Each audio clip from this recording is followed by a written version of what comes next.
Next up, Brian Ortega versus Renato Moicano. And this fight has been going back and forth.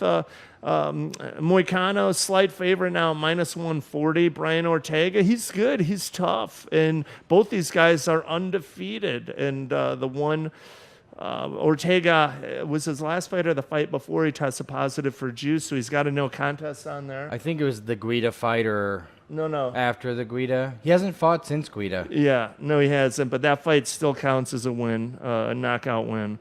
But he has been out for a while. So that Guida fight was over 12 months ago. I feel like he got a suspension after that fight. Yeah, I don't remember. I know he's been out now over 12 months since the Guida fight. I love Brian Ortega in this fight. Guida fight was a year ago. Before that, he choked out Diego Brandao, and before that, he knocked out Thiago Tavares, and before that, he tested positive for juice against Mike De La Torre, a fight which he won easily in the first minute and a half of the first round. I really like Brian T-City Ortega in this fight. Look, I think that his grappling's better than people realize, and I think as a young, up-and-coming, undefeated fighter, at some point, you need to run into trouble.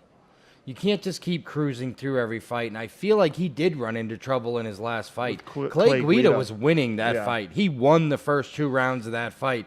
Ortega did a good job of staying in the fight, staying calm, having juice left in the 3rd round, and then him being the aggressor, getting that awesome knee knockout to come back and win a fight where you're losing. And that's where Aljamain Sterling has failed, right? He was a super prospect too, undefeated, and when things weren't going his way, he wasn't able to turn it around.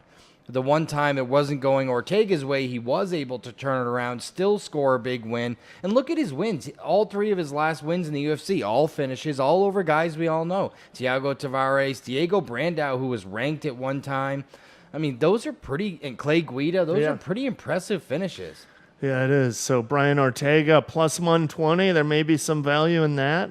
And Moicano, everyone talks about, his striking's pretty technical. He has 0 career knockouts.